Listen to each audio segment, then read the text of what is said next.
तारीख़ पालनपुर किताब को पढ़कर लगता है कि बहुत से फूलों को अलग अलग बगीचों से चुनकर एक माला बनाकर इस किताब में रख दिया गया हो। इस किताब में जालौर के राजा और दीवान और नवाबों के अवाम के साथ संबंध, उनके लिए जान निसार करने का जालौर की अवाम का जज्बा, उनकी खातिर जालौर से हिजरत, जद्दोजहद, वफादारी, शुजाअत, मोहब्बत और कुर्बानी की दास्तानें इस किताब में रकम की हुई है। और इन्हीं मिसालों की बदौलत, बातों की बदौलत हमारी गंगा जमनी तहजीब फली फूली और जवान हुई। भारत में मुस्लिमों के आगमन से पहले भारत छोटी छोटी रियासतों में बटा हुआ था। हर एक रियासत का एक स्वतंत्र राजा होता था और वो हमेशा दूसरे अन्य राज्यों को लूटकर उन्हें अपने राज्य में मिलाने की तैयारी में रहता था। इस प्रकार पूरे भारतवर्ष में एक तरह का अराजकतापूर्ण एवं अशांति का माहौल था। बाहम एकता की कमी थी। हर राजा दूसरे राजा का दुश्मन था। ऐसे में उस वक्त के खंड खंड भारत को अखंडता की माला में पिरोने का बीड़ा उठाया। मुस्लिम बादशाहों ने भारत के एकीकरण की पहली कोशिश की। कहते हैं कि चाणक्य के सपने को बादशाह अकबर ने साकार किया। इस देश के आपस में लड़ने वाले राजाओं को एक छत के नीचे लाकर इस पूरे मुल्क में अमन, खुशहाली और तरक्की का माहौल पैदा कर एक नई फिजा को कायम किया, जिसकी वजह से सभी राजा जो कि आपस में लड़ते रहते थे, वे एक दूसरे के निकट आए और उनको एक शक्तिशाली सुरक्षित छत के नीचे अमन और सुकून हासिल हो गया। बहुत से राजा और महाराजा थे जिन्होंने इस एकीकरण को सहर्ष या राजनीतिक व कूटनीतिक सामरिक कारणों से कबूल ही नहीं किया, वरन बादशाहों और नवाबों के साथ अपने वैवाहिक संबंध भी स्थापित किए। वहीं कुछ ऐसे भी थे जिन्होंने दिल्ली हुकूमत के साथ टकराव का रास्ता इख्तियार किया। हालांकि इस टकराव से उन्हें कुछ भी हासिल नहीं हुआ, न ही देसी रियासतों के दूरंदेश राजाओं और नवाबों ने उनकी इस मुहिम में उनका साथ दिया, क्योंकि देसी रियासतों के राजे, महाराजे और नवाब यह बात अच्छी तरह से जानते थे कि मुग़लों की केंद्रीय सत्ता की बदौलत ही उनके राजपाट के अधिकार सुरक्षित हैं और भविष्य में भी सुरक्षित रहेंगे। और आखिर जब कालांतर में मुग़लों की हुकूमत को जवाल आया और उसके बाद अंग्रेज़ों ने भारत की सत्ता संभाली, तो उस वक्त भी देसी रियासतों के राजाओं और नवाबों ने अंग्रेज़ों का साथ दिया, क्योंकि उस वक्त भी अंग्रेज भारत की केंद्रीय शक्ति और सत्ता बन चुके थे। इसी तरह जब अंग्रेज भारत का विभाजन करके इन सब देसी रियासतों को आज़ाद करके भारत से चले गए, तब भारत की इन रियासतों का एकीकरण हुआ, जिसमें राजाओं और नवाबों के राजपाट के समस्त अधिकार खत्म कर दिए गए और ये राजा और नवाब अपने महलों और कोठियों में सिमट कर रह गए।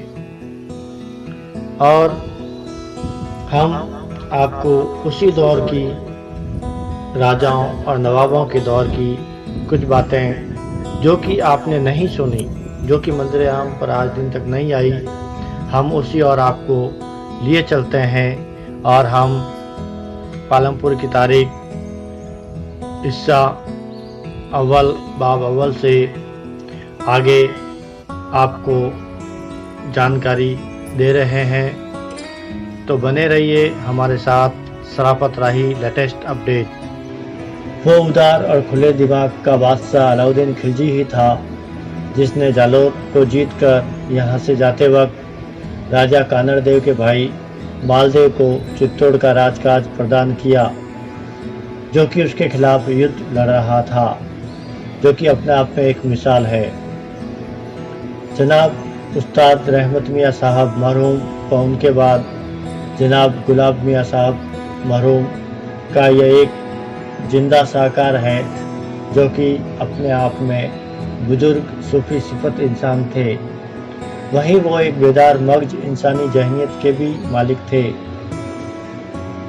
जिन्होंने बहुत कोशिश व सफ़र करके गांव-गांव, नगर-नगर, हिंदू, मुस्लिम व अंग्रेजी लेखकों, दिल्ली व गुजरात के बादशाह व सलातीन द्वारा लिखी या लिखवाई गई तारीखी किताबें, सनदें, वक्त फ़वक्तन जारी राजशाही फरमान, कौम महमूदिया की तसानीफ, नविश्ते, बाटों के ऐतिहासिक चौपड़े, वक्त के मोतबर लोगों द्वारा दी गई जानकारी, जो कि इस मुल्क के जिंदा जावेद तारीख ख्याल किए जाते हैं, परवाना जात जागीरों के ताम्रपत्र जिनकी सेहत में किसी तरह का शक नहीं किया जा सकता।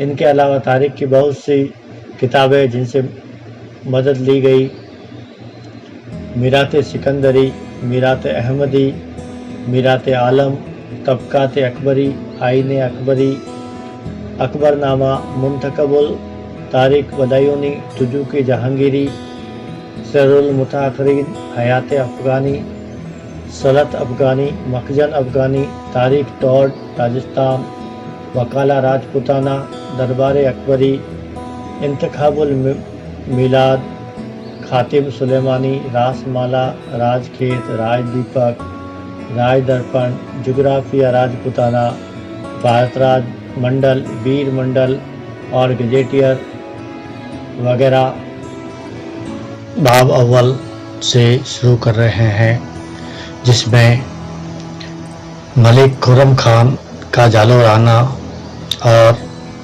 अपनी हुकूमत कायम करना, ये सब दास्तान लिखी हुई है कि नवाब जालोर में कैसे आए और कैसे हुकूमत कायम की। तो हिंदी और फारसी तहरीरों से मालूम होता है कि मलिक खुर्रम खान या उसके बेटे मलिक यूसुफ खान ने बिशरदेव चौहान या सांवल देव के कत्ल के बाद जालोर में अपनी रियासत की बुनियाद रखी। लेकिन मलिक खुर्रम खान के जालोर में इक़्तिदार पैदा करने के बारे में मुख्तलिफ रिवायतें मशहूर है, अलग अलग कहानियाँ मशहूर है। बिशरदेव चौहान गालिबन मालदेव चौहान रईस जालोर की नस्ल में से था, जिसको अलाउद्दीन खिलजी मेवाड़ का इलाका सुपुर्द करके चला गया था और 1315 ईस्वी व 715 हिजरी में अलाउद्दीन खिलजी की वफ़ात की खबर सुनकर इलाका मेवाड़ राणा हमीर के हवाले करके खुद अपने वतन जालोर आकर रहने लगा।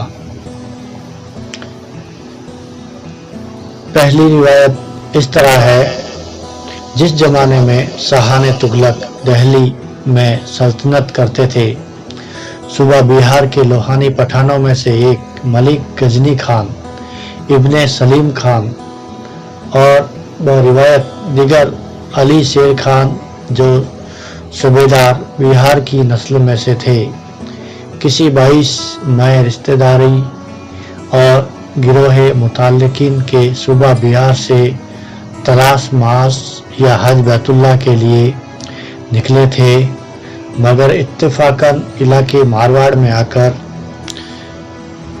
वहां सकूनत पजीर हो गए। कुछ अर्सा बाद उनकी औलाद में से मलिक खुर्रम खान जालोर में चले आए। जालोर उस वक्त चौहान राजपूतों के कब्जे में था और बिशलदेव चौहान की रानी पोपाबाई की हुकूमत थी और 700 राजपूत सोने की तोड़ी और कड़े पहने हुए उसके दस्तरखान पर खाना खाते थे। लेकिन रानी पोपाबाई की गफलत और बदइंतजामी की वजह से राज के कारोकाज में बेइंतहा अराजकता और अबतरी फैली हुई थी। मलिक खुर्रम खान एक तजुर्बेकार और जमाना देखे हुए सरदार थे। उन्होंने इस गाफिलाना हुकूमत और जालिमाना राज को अपनी कामयाबी का उम्दा मौका ख्याल करके बजौर शमशीर जालोर छीन लिया। पोपाबाई की बदइंतजामी की निस्बत बहुत सी कहानियां मशहूर है। मिन जुमला एक यह है कि पोपाबाई के राज कर्मचारी उनके अस्तबल से कीमती घोड़े चुराकर बेच देते थे और बजाय उनके कम कीमत के घोड़े या टट्टू खरीदकर बांध दिया करते थे। लेकिन इस रियासत में कोई ऐसा न था जो उनके इस हथकंडे को मालूम कर सके। एक बार एक व्यक्ति बैलगाड़ी पर कुछ लकड़ियां लादकर शहर बेचने के लिए लाया। रास्ते में जो सिपाही मिलता एक लकड़ी जबरन छीन लेता। आखिर यहाँ तक नौबत आ पहुंची कि चुंगी के अहलकारों ने चुंगी अदा न करने के इल्जाम में उसका बैल भी मैं की मानदा लकड़ियों के जब्त कर लिया। बेचारा वो गरीब बहुत रोया चिल्लाया मगर कोई उसके परेशान हाल ना हुआ। दूसरी रिवायत इस तरह है कि एक बहुत पुराने फारसी नविश्ता में लिखा है कि मलिक खुर्रम खान के बेटे यूसुफ खान ने बिशलदेव के कत्ल के बाद 1392 ईस्वी 795 हिजरी में जफर खान इब्ने वजीहुल मुल्क की सूबेदारी गुजरात और मोहम्मद शाह तुगलक बादशाह दिल्ली के जमानाए सल्तनत में यहाँ के राजपूतों को हराकर जालोर पर कब्जा कर लिया था। तीसरी रिवायत कुछ इस तरह है कि कदीम जमाने के एक हिंदी नज्म में जो हिंदुजी चारण को जालोर के भोजक लोग के यहाँ से दस्तयाब हुई थी। लिखा है कि लोहानी पठानों के मलिकों में से शेर मलिक यानी मलिक अली शेर खान बिहार के सूबेदार थे। बादशाह वक्त का नाजिर बगतात मैं एक कुटनी के काबिल नफरत पयाम लेकर उनके पास आया। असनाए गुफ्तगू में मामला की सूरत जंग से बदल गई और नाजे का बहुत सा नुकसान हुआ। जब यह खबर बादशाह को पहुंची तो उसने नाजिर को कुमुक के लिए फौज रवाना की। शेर मलिक ने अपने रिश्तेदार पठानों को जमा करके मशवरा किया। सलाह यह ठहरी कि शेर मलिक मैं अपने करीबी रिश्तेदार जबीश खान और वली खान के 200 पठानों की जमात के साथ निकल जाए और जिसको लड़ना मरना मंजूर हो बिहार में किला बंद होकर रहे। चुनांचे इस कसरदाद के मौजिब बिहारी पठानों की जमात अपने रिश्तेदार कौम को लेकर निकल गई और मौजा बीराना इलाका मारवाड़ में चतर सिंह सोम कौम साखला राजपूत के यहाँ कई बरस तक रही।